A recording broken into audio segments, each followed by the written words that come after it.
Guys what's up, rankers coaching channel पर आपका स्वागत है। आज हम स्टैटिस्टिक्स फॉर इकोनॉमिक्स का चैप्टर नंबर 4 डिस्कस करेंगे। चैप्टर का नाम है ऑर्गेनाइजेशन ऑफ डाटा। तो ऑर्गेनाइजेशन ऑफ डाटा चैप्टर के शॉर्ट आंसर टाइप क्वेश्चंस आज हम डिस्कस करने वाले हैं। तो चलिए let's start.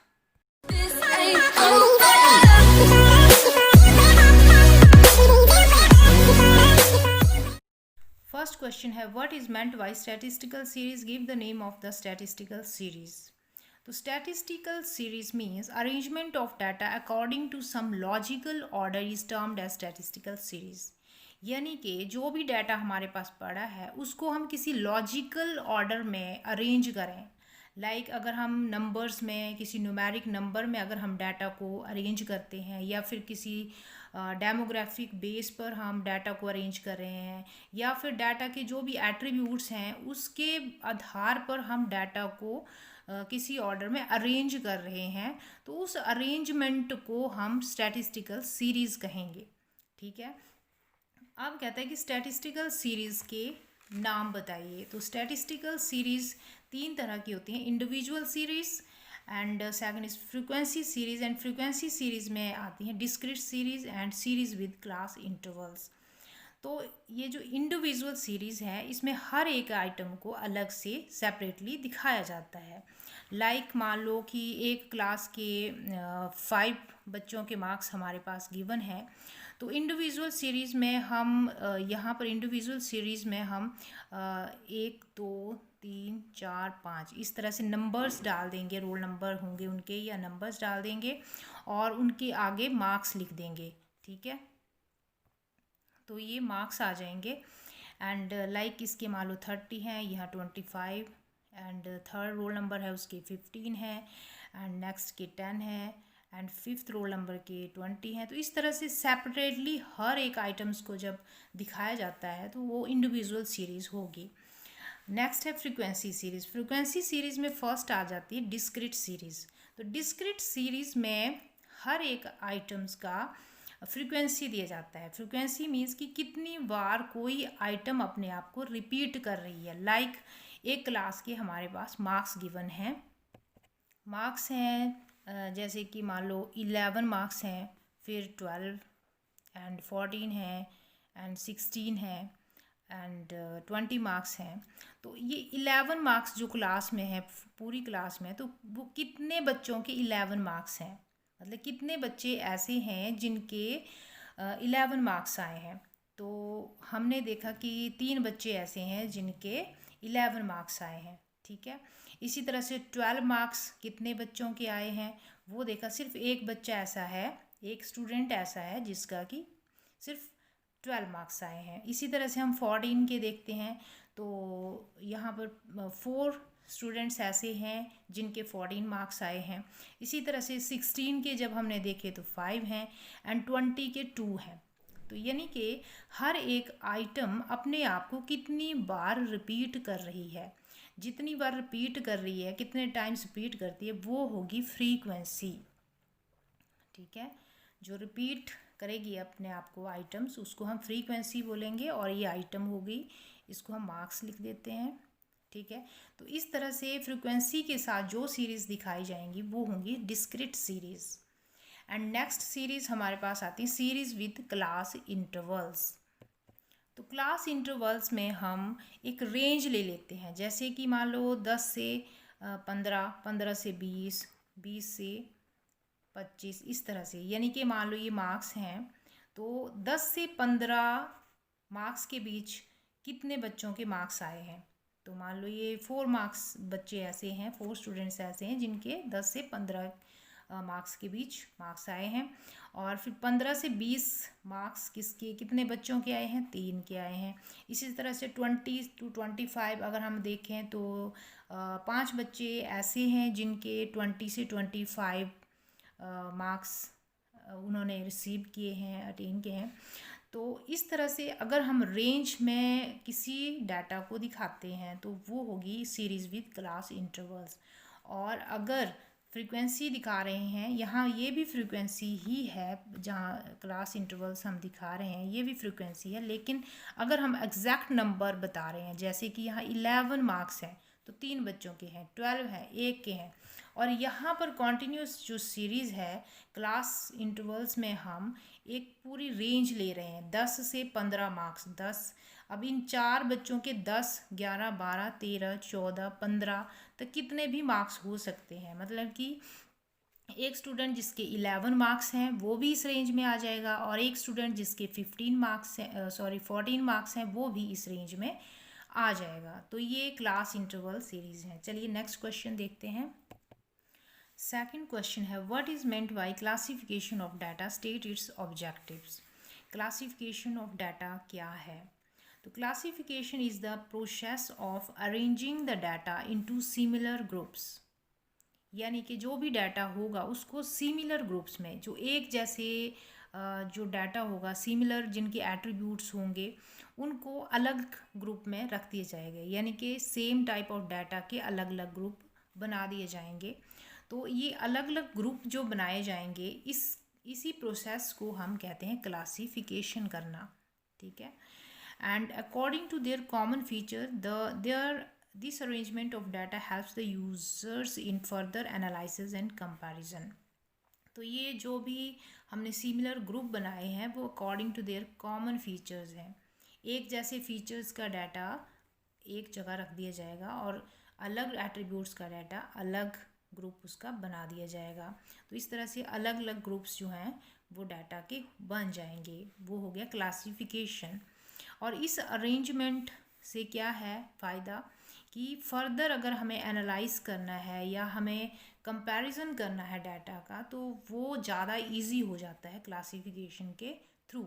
Otherwise raw data से कोई भी कंक्लूज़न हम नहीं निकाल सकते हैं, कोई भी कंपैरिजन पॉसिबल नहीं हो सकता है।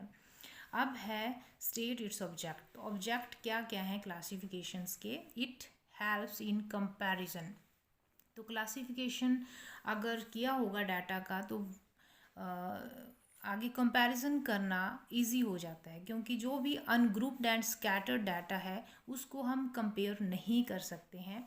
और क्योंकि डाटा जब क्लासीफाई हो जाता है प्रॉपरली तो उसको फिर कंपैरिजन करना इजी है। लाइक जैसे कि मार्क्स ऑब्टेन्ड हैं आउट ऑफ 50, कुछ क्लास है, ये 2 क्लास है, 11th क्लास है और इसकी सेक्शन 1 एंड सेक्शन 2 यहाँ पर गिवन है। एंड मार्क्स हैं 10 to 20, 20 to 30, 30 to 40 and 40 to 50। इस तरह से रेंज दी गई है मार्क्स की। तो अब हमें यहाँ पर कंपैरिजन करना इजी रहेगा, क्योंकि हम देख रहे हैं कि क्लास 11 के जो फर्स्ट सेक्शन है वहाँ पर सिर्फ 5 स्टूडेंट ऐसे हैं जिनके 10 से 20 के बीच के मार्क्स हैं, जबकि सेक्शन 2 में 10 बच्चे ऐसे हैं जिनके मार्क्स 10 से 20 के बीच में हैं।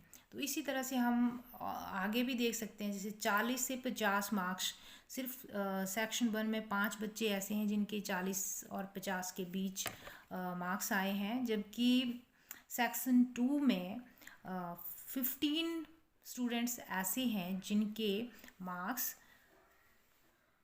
इस रेंज के बीच है, 40 to 50 की रेंज के बीच के हैं। ठीक है। तो इस तरह से हम कंपैरिजन कर सकते हैं कि जो सेक्शन 2 है वो देखें तो बेटर कर रहा है, क्योंकि यहाँ पर काफ़ी बच्चे ऐसे हैं जिनके 40 और 50 के बीच की रेंज के मार्क्स हैं, जबकि सेक्शन 1 में सिर्फ 5 बच्चे ही इस तरह के मार्क्स लेकर आए हैं। Second point, it makes the data simple and brief. तो क्लासिफिकेशन जब हम करते हैं तो इससे डाटा काफ़ी सिंपल बन जाता है, क्योंकि हमारे पास बहुत लार्ज क्वांटिटी में डाटा पड़ा होता है। तो अगर वो क्लासीफाई नहीं होगा, ग्रुप्ड नहीं होगा, तो फिर उससे कोई भी हम कंक्लूज़न नहीं निकाल सकते हैं। जैसे कि मान लो इधर देखिए मार्क्स ऑब्टेन्ड दिए गए हैं 10 से 20, इस तरह से रेंज दी गई है मार्क्स की, एंड यहाँ पर नंबर ऑफ़ स्टूडेंट्स हैं। तो 10 स्टूडेंट्स इस तरह के हैं जिनके 10 to 20 मार्क्स हैं, 20 to 30 के मार्क्स 10 स्टूडेंट्स के हैं। तो इस तरह से हर एक रेंज हमारे पास पड़ी है और नंबर ऑफ़ स्टूडेंट्स भी हमारे पास पढ़े हैं कि इस रेंज के बीच इतने बच्चे आते हैं। तो इस तरह से डाटा को जब अरेंज किया गया तो ये काफ़ी सिंपल हैं और काफ़ी ब्रीफ हैं और इजीली अंडरस्टैंडेबल हैं कि पता चल रहा है कि कितने बच्चों के मार्क्स कितने हैं। जैसे कि मान लो 90 to 100 के बीच 40 स्टूडेंट्स ऐसे हैं जिनके 90 to 100 मार्क्स आ रहे हैं। तो अगर ऐसे ही क्लासिफाई नहीं किया गया होता डाटा को तो मतलब इतना अच्छा प्रेजेंटेशन निकल कर नहीं आता। वैसे ही इसको देखकर ही काफ़ी कुछ क्लियर हो रहा है। चलिए नेक्स्ट पॉइंट देखते हैं।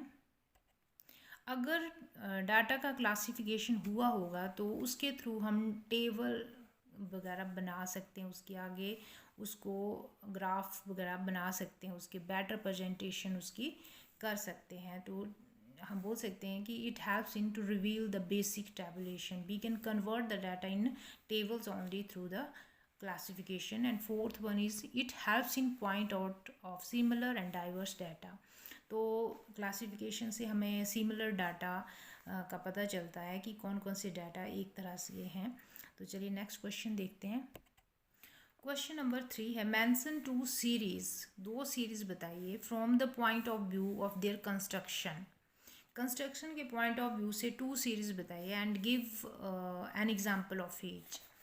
तो फर्स्ट जैसे कि हमने फर्स्ट क्वेश्चन में भी डिस्कस किया कि फर्स्ट हो सकती है series individual series. In individual series items are listed singly, मतलब हर एक आइटम को सेपरेटली यहाँ पर दिखाया जाता है। जैसे कि हमने किया था कि मान लो 5 स्टूडेंट है 1 2 3 4 5 और उनके मार्क्स हैं 30 40 25 20 एंड 10। तो इस तरह से हर एक आइटम को जब हम सेपरेटली दिखा रहे हैं तो ये वो इंडिविजुअल सीरीज़ होगी। ठीक है। नेक्स्ट है discrete series. In discrete series data are presented in a way that exact measurement या numbers of items are clearly shown. तो हर एक आइटम्स का एग्जैक्ट नंबर आ जाता है। जैसे कि मान लो मार्क्स यहाँ पर दिए गए हैं 10 20 30 एंड 60 तक हैं and students number of students हैं। जैसे कि मान लो यहाँ पर 10 मार्क्स हैं, ठीक है, 10 मार्क्स के आगे 5 स्टूडेंट्स लिखा हुआ है, नंबर ऑफ़ स्टूडेंट्स कितने 5, मीन्स कि 5 स्टूडेंट्स इस तरह के हैं जिनके 10 मार्क्स हैं, इसी तरह से 3 स्टूडेंट्स इस तरह के हैं जिनके 20 मार्क्स हैं। तो इस तरह से कितनी बार एक आइटम रिपीट हो रहा है, तो अगर वो रिपीटेड टाइम्स भी दिया गया है यानी कि इसको हम बोल सकते हैं फ्रीक्वेंसी। अगर हमें फ्रीक्वेंसी भी गिवन है तो वो डिस्क्रीट सीरीज होगी। चलिए नेक्स्ट क्वेश्चन देखते हैं। क्वेश्चन नंबर 4 है what are the 4 main merits of the classification. Classifications की 4 मेरिट्स बताइए। अब इसको मेरिट्स बोल लो या ऑब्जेक्टिव्स बोल लो, एक ही बात है। ठीक है, अगर यहाँ पर ऑब्जेक्टिव्स लिखा आएगा तब भी आप यही पॉइंट दे सकते हैं जो मैं आपको बताने वाली हूँ, और अगर मेन मेरिट्स लिखा है तब भी सेम पॉइंट्स आ जाएंगे। तो क्लासिफिकेशंस की मेन मेरिट्स क्या हैं, क्या फ़ायदे हैं इसके। तो अगर क्लासिफिकेशन होता है डाटा का तो इससे जो डाटा है वो काफ़ी सिंप्लीफाई हो जाता है, काफ़ी सिंपल हो जाता है, ब्रीफ हो जाता है। अगर डाटा ब्रीफ है तो उसको समझना भी उतना ही इजी हो जाता है। ठीक है। एंड सेकंड की इसकी यूटिलिटी बढ़ जाती है, क्योंकि सेम टाइप ऑफ डाटा हमने अलग अलग ग्रुप्स में रखा होता है तो उसकी जो यूटिलिटी है, उसकी जो उपयोगिता है वो बढ़ जाती है, उसकी यूज़ बढ़ जाते हैं। ठीक है।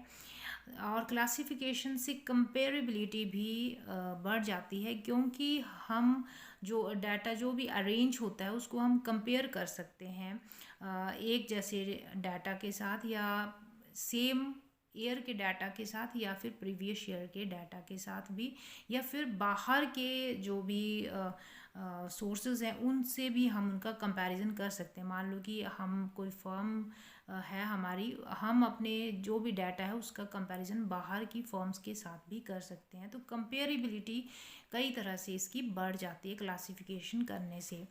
एंड नेक्स्ट है अट्रैक्टिव एंड इफेक्टिवनेस डाटा हो जाता है जब क्लासिफिकेशन किया जाता है उसका, क्योंकि एक बार देखकर ही काफ़ी समझ आ जाता है कि डाटा किस तरह का है और क्या मतलब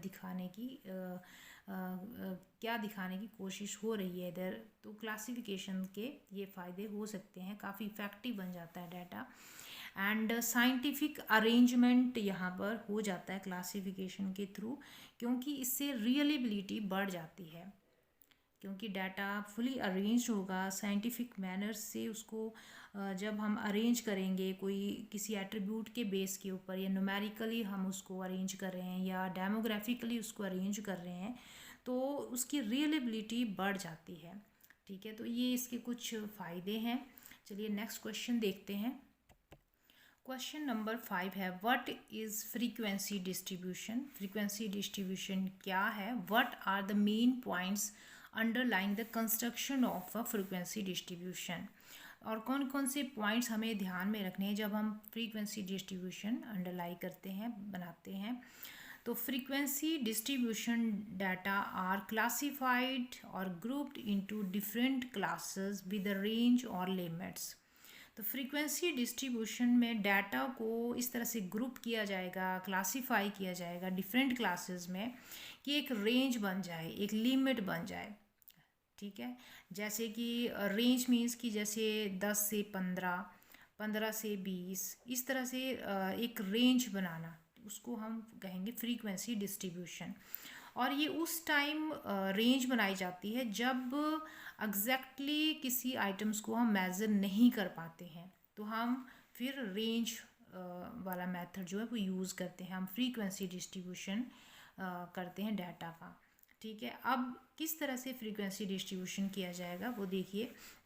तो फर्स्ट स्टेप आएगा calculate the range of the data set. तो जो भी डाटा है उसकी रेंज निकालनी है। मान लो कि हमारे पास डाटा गिवन है, जैसे कि मान लो 10, 20, 30, 40, 50, इस तरह से मतलब काफ़ी डाटा हमारे पास गिवन है। तो हमें रेंज निकालनी पड़ेगी, और रेंज निकालने का फॉर्मूला है largest value minus smallest value.